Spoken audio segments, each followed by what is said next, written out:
All right, what's up, everyone? Dr. Evan Katz here, professionally integrated. We got Dr. Daniel. Is it Bay or By? My friends call me Bay. When I Bay? hear by, I know they're not in the inner circle, Evan. You're not in a circle, so it's either Bay or By, depending on where you are in that circle. Exactly. With Clothes for Cairo. So Yes. um, we did a recording earlier. Obviously, I was in your group, so I got thrown in your bee's nest, and then I couldn't. People were asking questions, which I couldn't see them, and then, as it always happens, people make these, comments, and then I always challenge them, like, "Hey, show me." And no one ever takes me up on Hmm. no one will ever take me up on the challenge. So we're here today to talk about what professionally integrated is, what Clothes for Cairo is, where we're on the same page, and where we're on opposite pages. So go ahead, man, introduce yourself, and get talking. Yeah, man. So Dr. Dan here, chiropractor, just in case there's confusion. Close for Cairo, probably one of the most, I would say, provocative and criticized groups in the B2B Cairo space. And yeah, so we're Why do here you to, feel it's why do you feel it's the most criticized or well, provocative? Well, I'm going to ask you that question, right? Yeah. Because you're a critic. And by the way, and I just want to put this out there, Evan, is the mere fact that you and I can get on here and have a professional, argumentative, critical conversation about our profession is healthy. And I want everyone to be 100%. watching, whichever camp you're in. I don't really give a shit. That we need to have more of these tough conversations, right? um, Strong opinions, critique, who's right, who's wrong, instead of, you know, just cowering behind a screen and pretending like you don't hear it and only hearing what you want to hear. And I think for our profession to grow, right? Because ultimately we are still chiropractors, me and you, even though we have different viewpoints and different opinions on certain things. That the only way for our whole industry to grow is to have these tough conversations. So for everyone watching, I want you to take note on what's happening here because this is exactly what myself and Evan agree with in terms of like we got to be having these tough conversations. I just wanted to put that out there before we get going. That's okay. Well, no, and I think, that's where you and I, it's funny because people think we don't get along and behind closed doors we get along. And I think part of that is simply because I grew up around, or in my profession, I will say, I mean, I grew up around my parents, which are always like questioning and making you, answer for yourself. But Hmm. professionally, I've been very lucky to be around what I feel very brilliant people that I remember I was talking to one doc, incredibly smart human being, and I was talking about a case, and I said, and blah, blah, blah. And he's like, I don't know, blah, blah, blah. He's like, explain that. And I was like, oh, and the thing is when I get questioned or I question something, what I see too far happen in our profession is people get angry and take it as an incredible insult. And I'm Right. like, look, I want to talk about this because if I'm thinking that or you're thinking that as a chiropractor, what is the profession or what is the community thinking about it? Yes. And if you can't answer that question confidently, what are you going to do when a patient asks you? And that is where I am. So, my thing to get on the question of you said, well, why do I think you're um, provocative? Right. Well, I think that for me, um, I think maybe you're provocative in a way where, like, the first seminar we were going to do, you put up in a thing that was like, Dr. Katz doesn't, it was like something negative about sales. I'm like, dude, I never said that. Hmm. Right. So that was provocative. Do I think you're provocative? Um, not necessarily. Do I think Clothes for Cairo is provocative? No, what I think is there's some really good things with it, but I think the reason that I started professionally integrated is I think new stuff has come along. And, like, for instance, you did a provocative, or maybe it was provocative, like, hey, I like to educate. I think that's a cornerstone of our profession. And those are the Educate the patients, the community, not educate other chiropractors.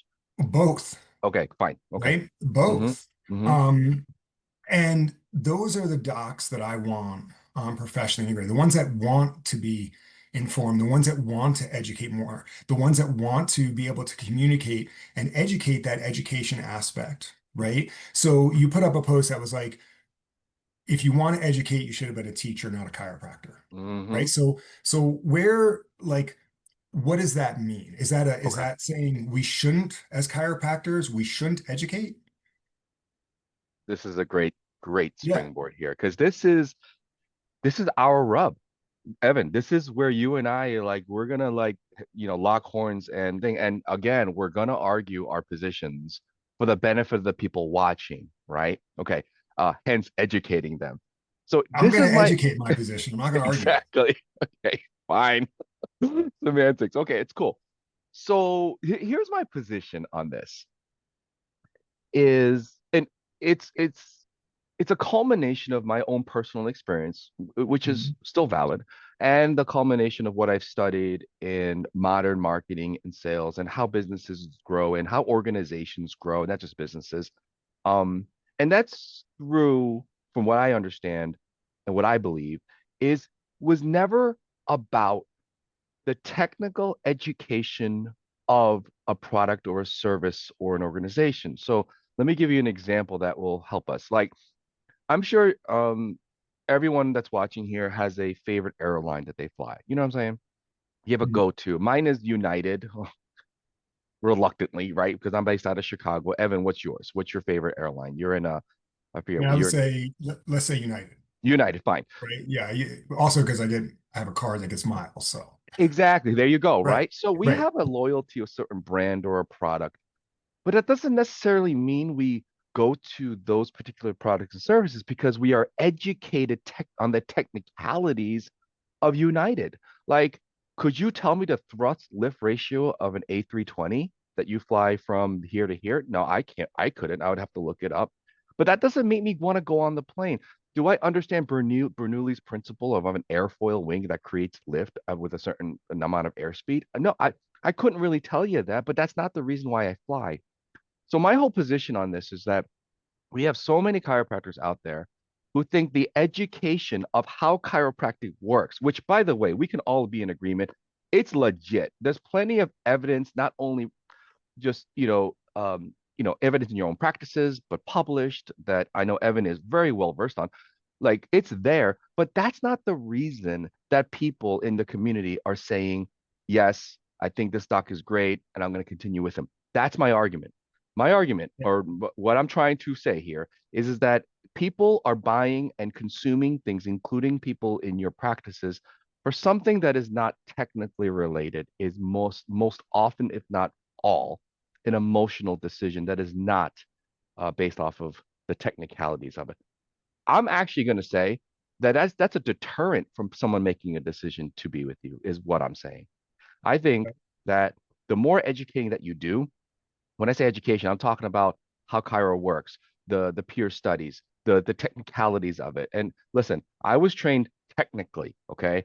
The Gonstead from the core, from every angle to every uh, a line of drive, all that stuff. But that will never ever make it into a conversation that I have with my patients. That's a conversation that's going to make it into what I'm thinking on how to make a clinical decision on what I may say to other colleagues, right? Discussing a case. But I'm saying it will never make it into a conversation with my patients. So that's my position on it. Okay. So let's, so with flying, Hmm. right? You're getting from point A to point B. But you drive an M3, right? Naturally aspirated M3, right? That was a That's purchase that you were going to be using that was part of yours. That's not just transportation. Why correct. did you take a naturally aspirating high rev and V8? You must have known that that car's chassis, the way that the engine moved, you must have been educated that that car was different than a regular 3 Series, that you were spending way more money on. A plane is a plane. You're getting on, unless you go to first class and they're all pretty much the same, or you fly private. So, by that rationale, you didn't just buy a regular 3 Series.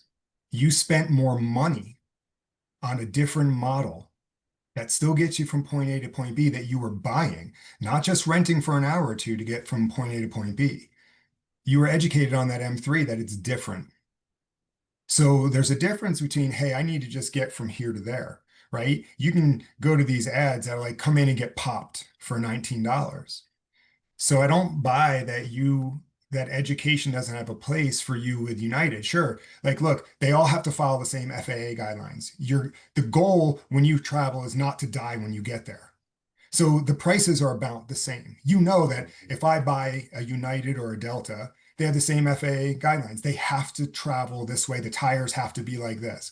I'm not looking at the chassis because I know FAA already ruled on that. Same with the 3 Series. They have to pass a certain crash test, but that's not why you bought your M3. So why Correct. your M3 over a 318i? You were educated that it was a much different car that you spent a lot more money on. Yes, I guess. Okay, so I guess I was educated on the fact that it was different. But Right. if you're asking the question on why I bought it, okay, and I'm really digging here because I still remember when I bought it. Hmm. Um, You just wanted to look cool. yes, A. I will I not deny mean, you it's could a have gotten cool. badges on a 318i, and then you're that guy. Well, we always know that guy. A, but B, okay, because I remember this because I remember. Okay, this is like porn for the car guys. I remember when the next generation of M3 was going to put out, and I knew that they were going to put an inline. I'm sorry, they were going to put a Turbo. turbocharged six, How'd you know and that? because I guess I was educated. I mean, I read about it, You right? I made wasn't an on a webpage. educated decision Oh, wait, hold on. I didn't choose. make a decision yet. I mean, I got Right. the information, right? Yep. And then I said to myself, well, I don't. I know they will never come back with another V8, right? So what I said was, I want to make sure that I own the last of the V8s because the V8, as you know, Evan, gives you a different feel, right? It's a Right. different sound. The induction noises are way different than a turbo. Better And I've throttle driven turbos, response. the whole shebang and high revving. I mean, 7.5 to But 8,000. Where do you drive a how do you car in know that that? rev range? What's that? How do you know that? Because I test drove one, right? Because How'd I you knew. know it before? I guess I You read someone about it. told you or you read Someone about it. told me. Yeah, yeah, sure. Okay. And that's what I want. I want people to read about my practice over the 318i's. But check it out though. Okay, this is where I'm going to lose you. I lost you because by mere virtue of the technicalities of me knowing that, there had to be another element. There has to be because Hmm. if we're going to go that route, okay, I was educated on the technicalities of it, great, but that wasn't enough to skew me to spend that much on that car, which was incredibly impractical at my time of my life, to be frank, right? It was the fact that it made me feel something, right? Right. It was an emotional decision. Okay. So, so okay, if we want to Well, break it down.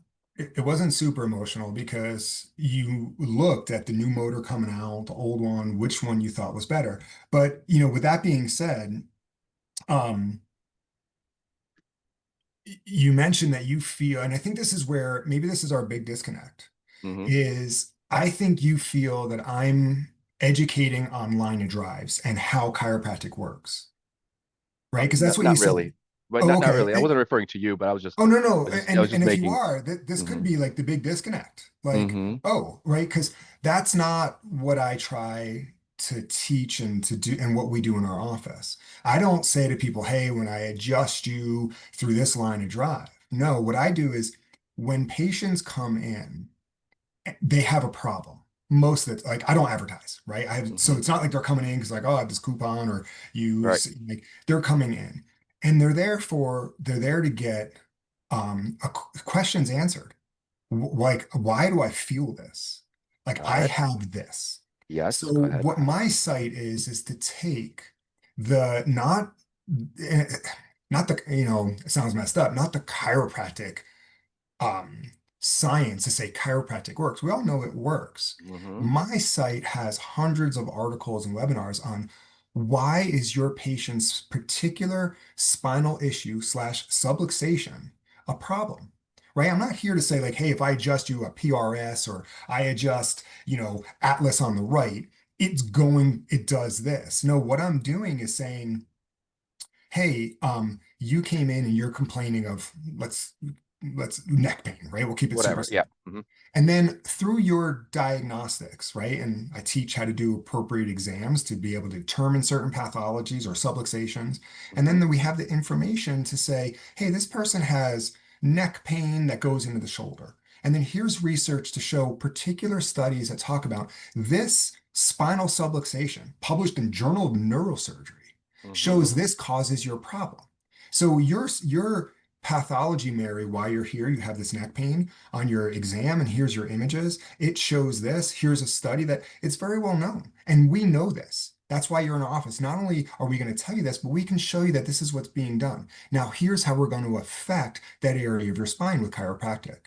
So I don't want Okay. to get into the, hey, when I adjust you, it's going to turn on innate. It's when patients are coming in, and you mentioned that you feel that sometimes the education could deflect patients, right? Yeah. And again, this Yeah. is a subjective thing, is those are all subjective claims that we can make back and forth. Because I could sit here and say, okay, you feel that way. How many out of state or out of country Zoom calls did you have in the last 2 weeks for patients wanting to understand what's wrong with them and you can help them?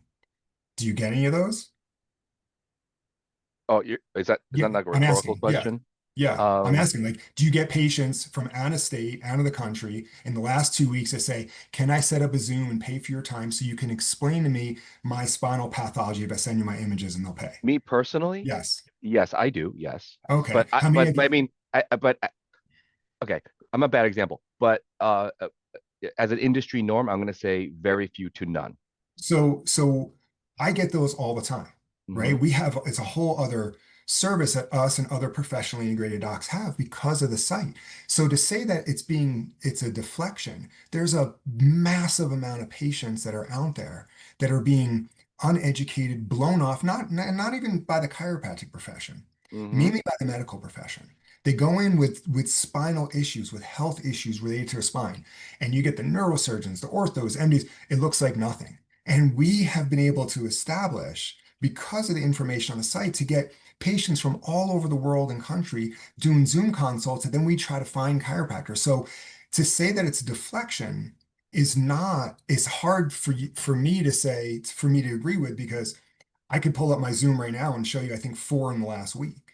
So, So it's not a deflecting, and we have sometimes a 3 week wait just to get in our office with no advertising. So we're not seeing, nor are other docs associated with, patients need, especially in this time where there's so much crap online, there's so many patients being swept under the rug and being told it's nothing, or being told, hey, it's just your innate and I'm going to tap this.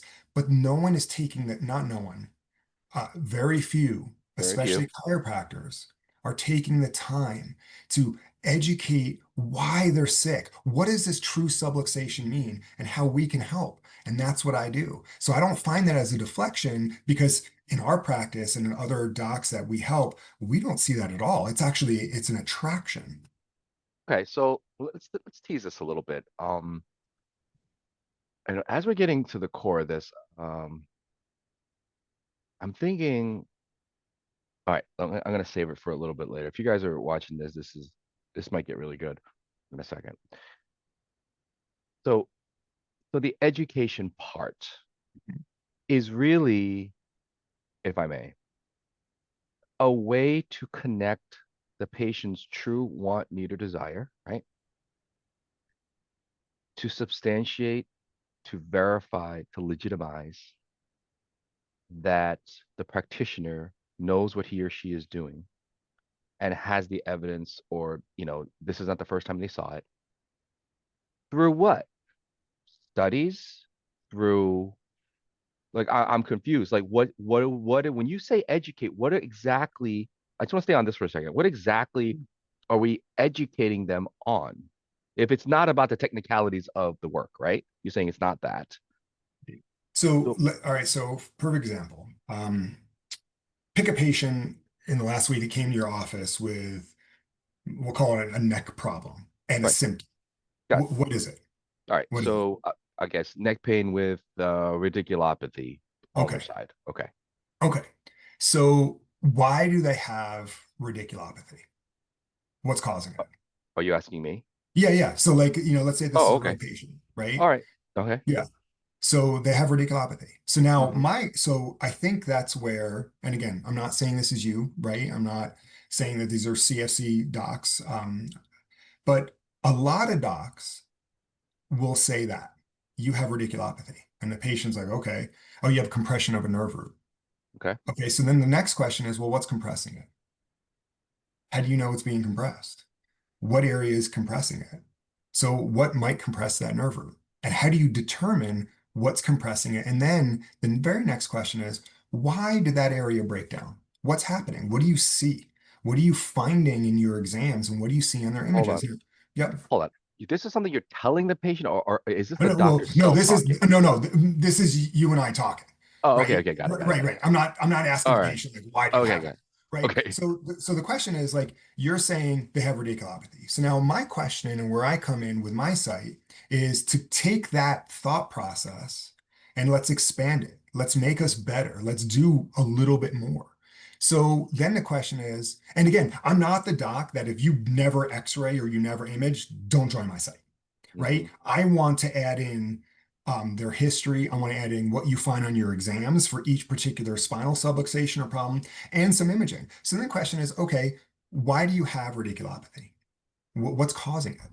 Right. And then someone can say, oh, well, it's because there's narrowing. Okay, so there's stenosis. Stenosis from what? Is there a bone spur? Is the stenosis due to the ligamentum flavum?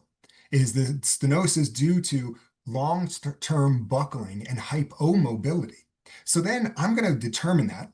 And then when I do my review of finding, I'm going to be able to have this stuff right on my site that shows how some of those long-standing subluxations led to this actual problem. And so when my patient leaves, they're not like, oh, I have nerve tingling because I'm subluxated. It's like, oh, I have nerve tingling because I have this long-standing kyphosis that led to, they understand it. And now, why is that understanding Wait, important? who's they? The patient? The patient, right? Okay, so let's.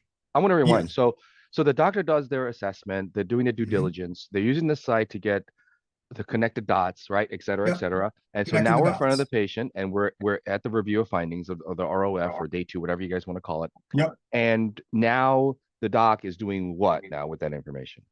So it's funny, I just did a webinar on this last night. So now I will take like something very simple, right? So let's just quickly, like I just did this last night, right? So I can go, it's super simple.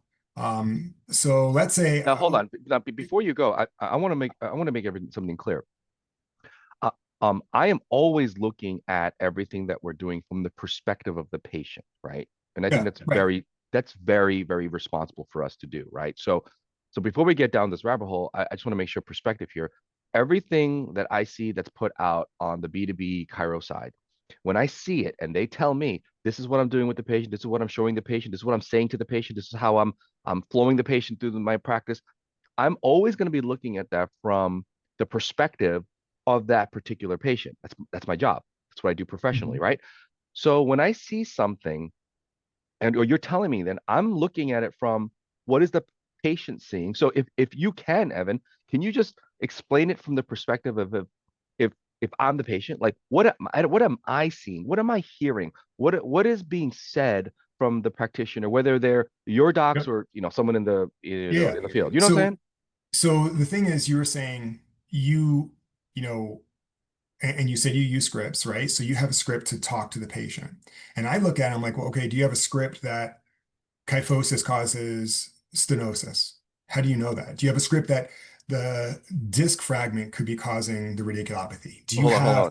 The right, script right, conversation, the script conversation, let's another have time, that later. right?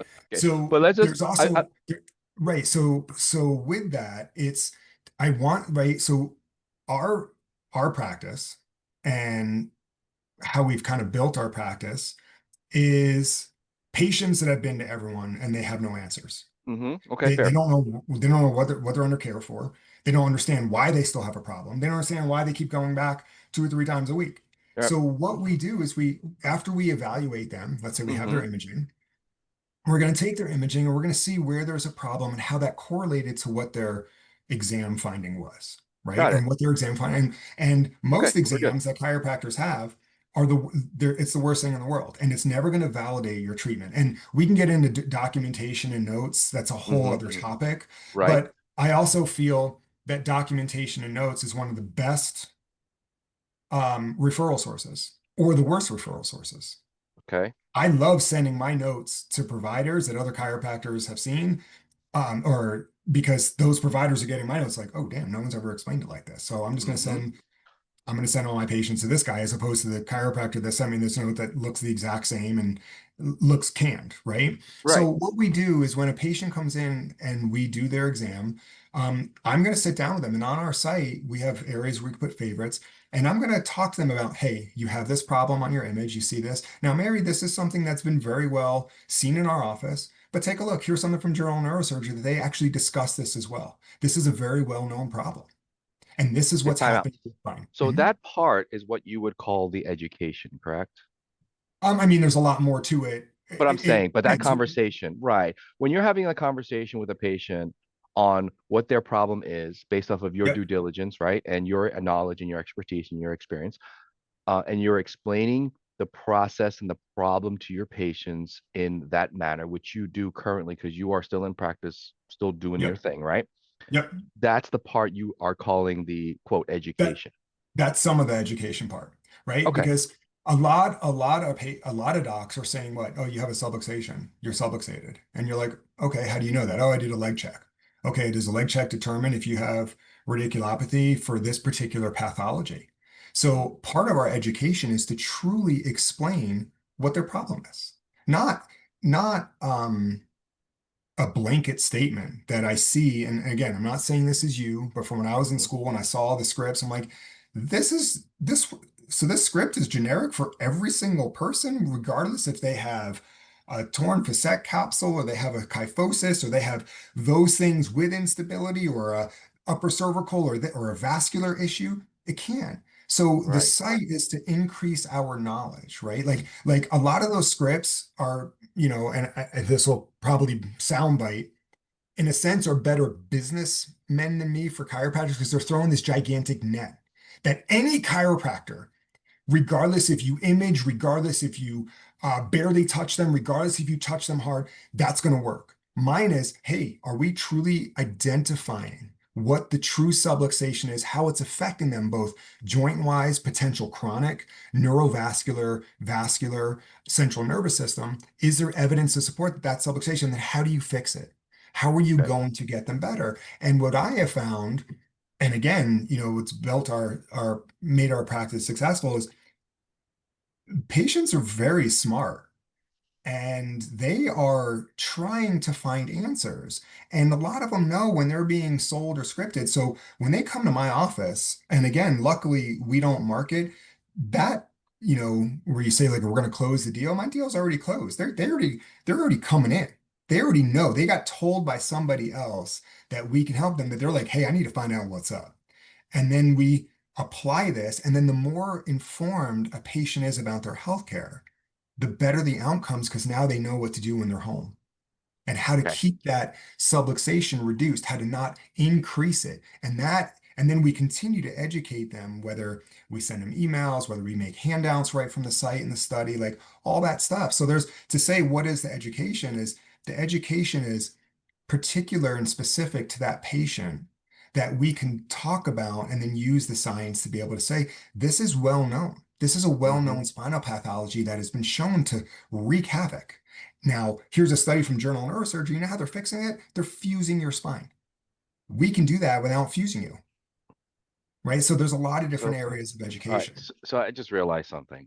Um, is if that is what a practitioner is doing, I mean, I have no problem with that whatsoever, at all.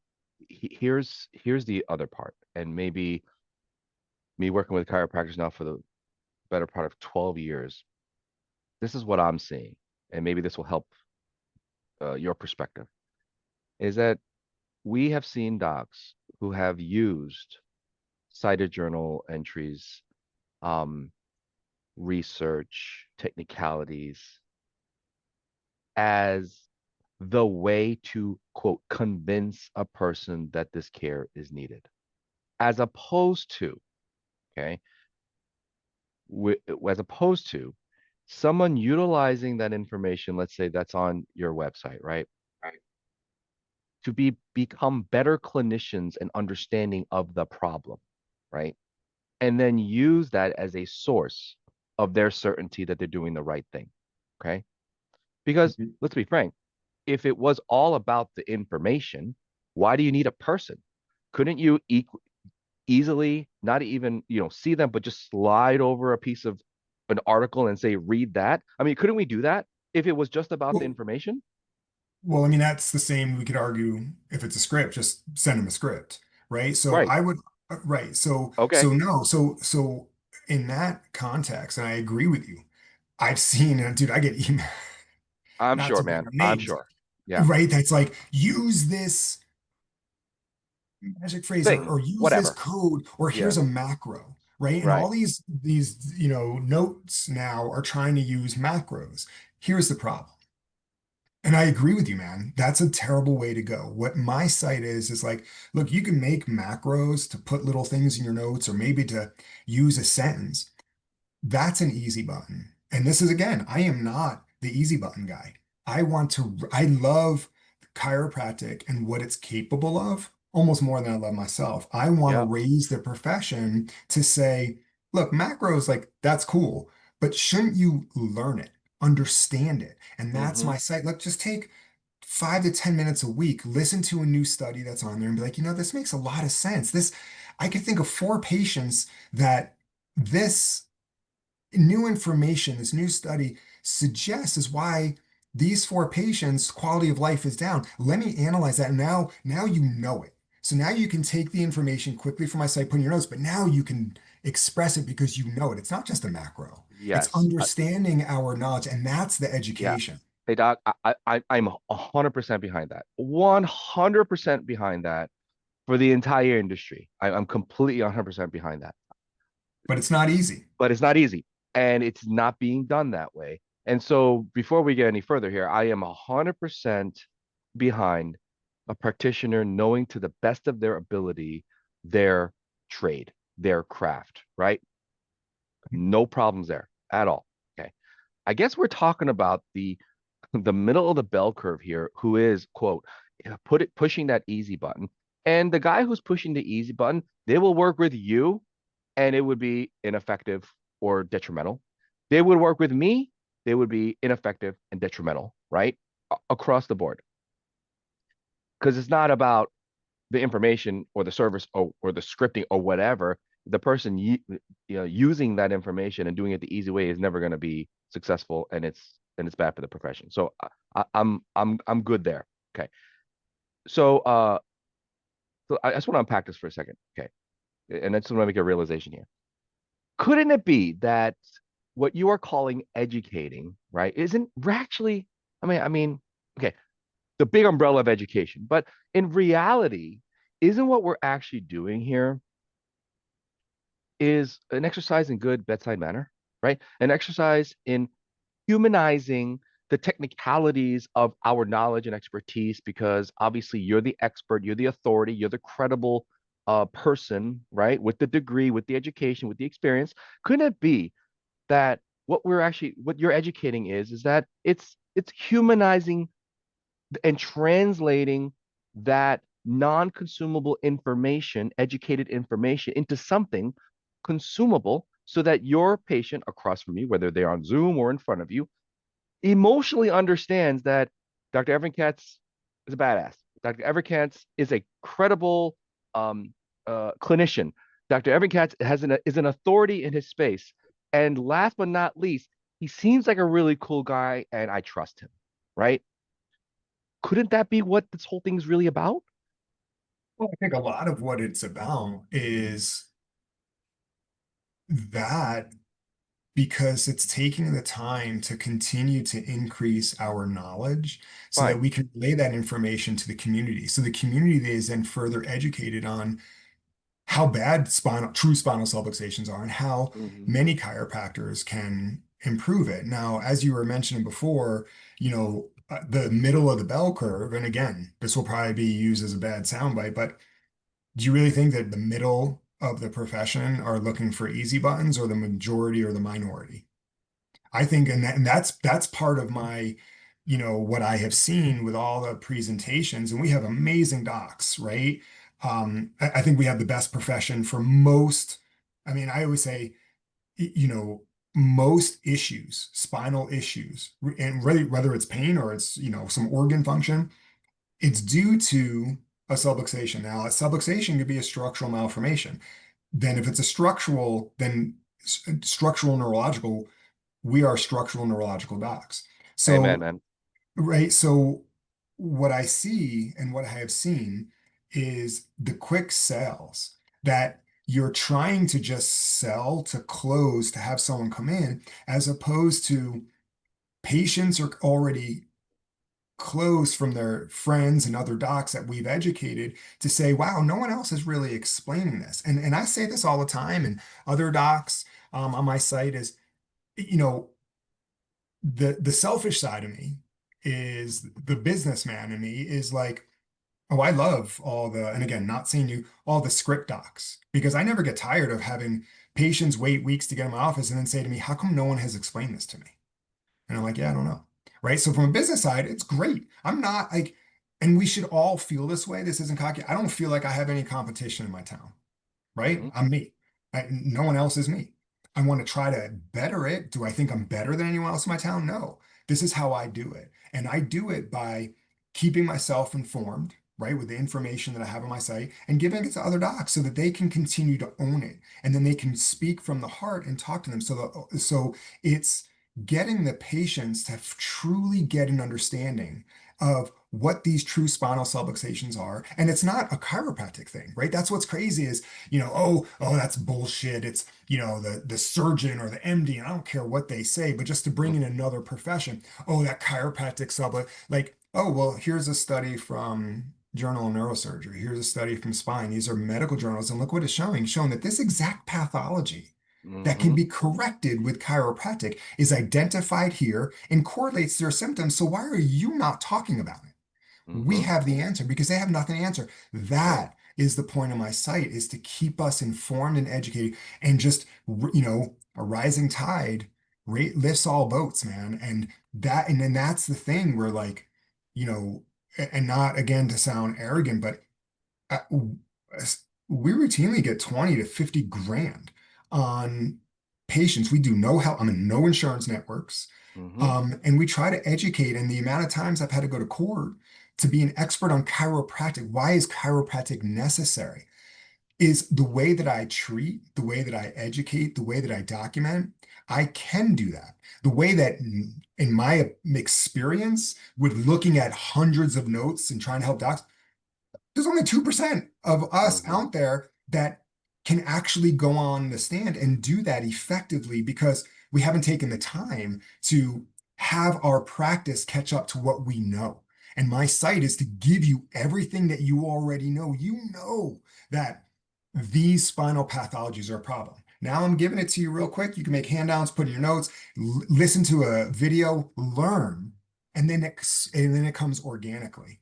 And So that again, I for, again, I for yeah, less I than have one patient visit, right? right, Like and that's the again, whole point. I can get, I'm totally behind that. All right, before we run out of time, I do have to address one thing, and you refer to this a lot. I just want to make sure you know it's like between me and you here is that It's not going to be. yeah. So when we talk about scripting, and I understand where you're coming from, that it's a one size fits all for the entire profession. I guess it's one way you can look at scripting. That's not really how it works on our end. I just want you to know Mhm. that because there is no way one size fits all for everyone. But Right. there are certain things that can be systematized so that you're actually hitting all the check boxes so that we have a very organized workflow on the way we Sure. communicate with our patients. Okay.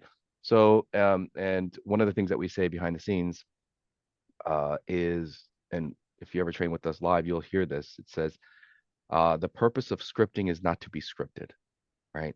And the analogy I have is if you're a musician and you're improvising with a band, pretty sure at some point you were quote scripted on the chord changes, the time signature, the section of the song, so much so that you have now earned the liberty to improvise, right? And make it your own, right?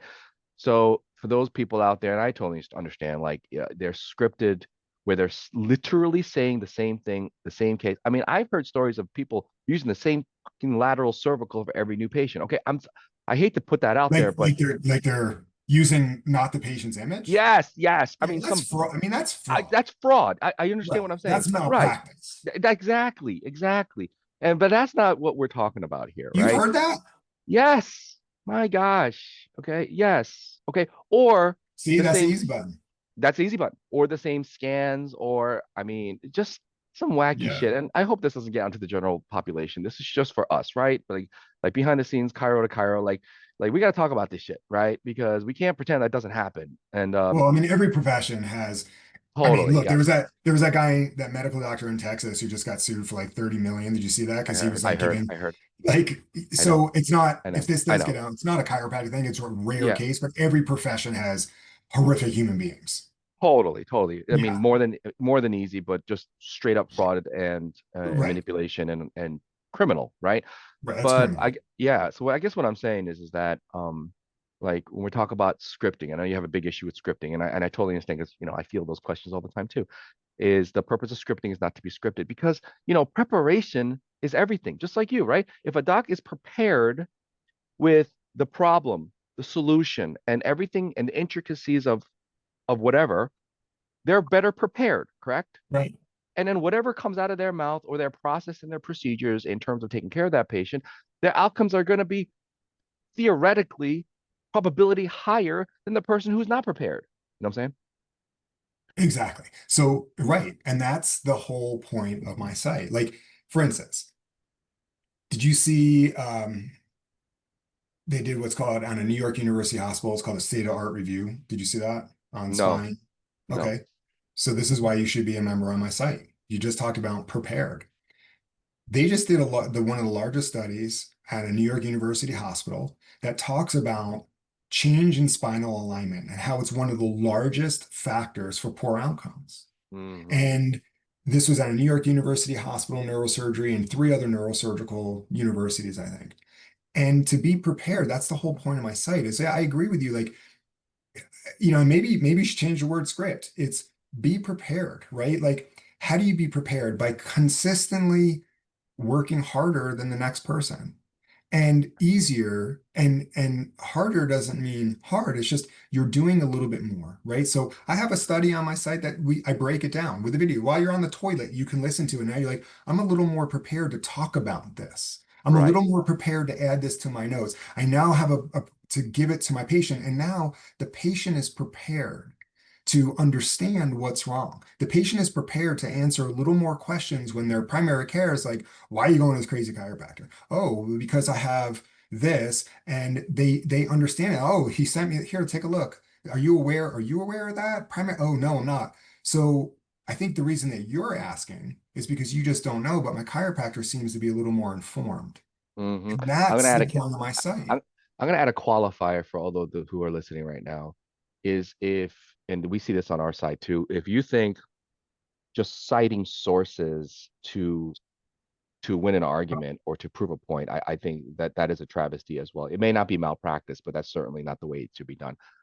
Um, but if I'm hearing you right, the way it should be is the doc uses the the information to become better informed of the technicalities of their trade and their craft.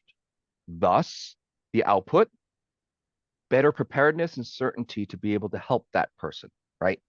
And the communication that goes along with it. Correct? Right? If you know why that particular pathology is a problem, Right. and you just read something new on my site, are you more or less prepared to communicate what is happening with that patient? You're more More, prepared, without a doubt, right? without a doubt. Okay. So again, it's to increase your how do you become more prepared? You do a little bit more. You Yeah, you understand have what to it is you're work. doing. You have to Yeah, work. And yeah. in our profession, a lot of times you'll see like, oh, it's I mean, we can get into bad semantics, and I don't want to get into, It's people, okay. Go chiropractors ahead, attacking man. me because, but I'm- like, but yeah, it's man, fun I when it's mean, fun when they attack you. yeah, it's like, okay, so I mean, I can literally show you a transcript of a Zoom we did last week. This woman's been going to people forever, and she has this like massive kyphosis causing canal and all this stuff. And like Hmm. she was like, "Oh, my chiropractor never adjusted that because he was like, my leg check didn't show it." And I'm like, "Do leg checks ever show that there's a kyphosis at 5 and 6? Hmm. Are you supposed to take that over this?" So like. So I was able to be like, oh, well, let me show you what this actually means. You mentioned she rattled off a lot of interesting neurological symptoms. I was able to quickly show her on my site that this known pathology that your other chiropractors missed or didn't discuss with you.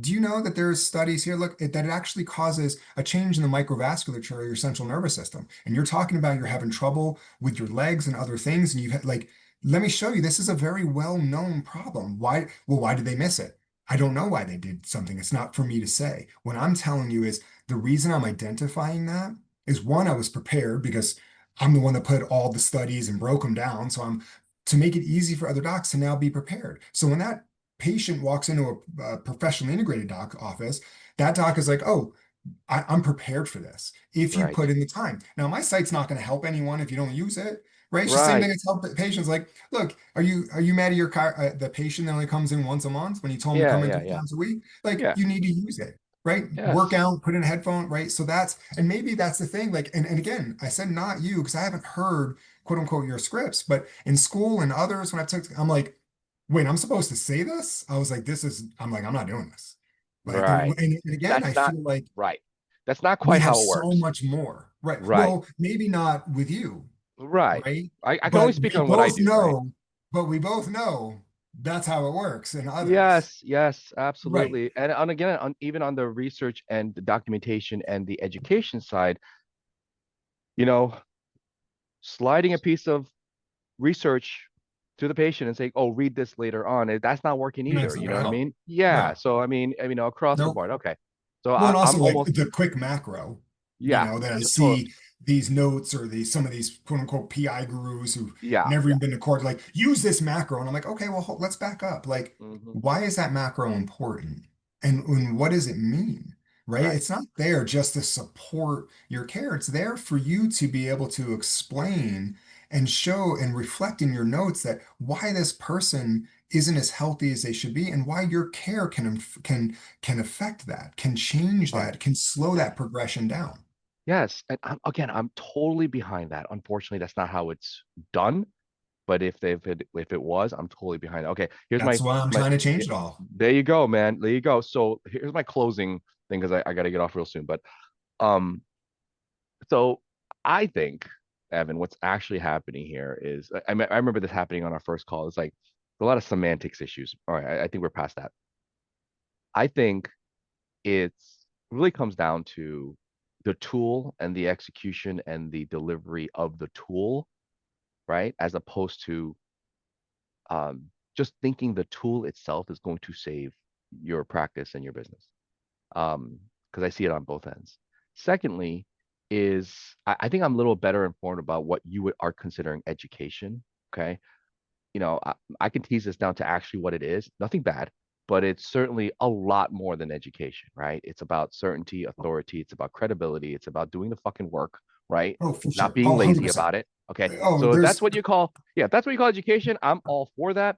well, And yeah, yeah, and not to interrupt, but no, like, I guess you could take education like, yes, you want to educate the patient. You want to educate the doc on how to do an exam and how to do notes. And you want to hmm, educate the front staff on how to, those are all how to, like, you need yeah, every piece everything. working in Yes, your yes, office, right? absolutely. Yes. But I Yeah. also feel if you don't truly understand why you're doing what you're doing and why this person has a problem, like, Hmm.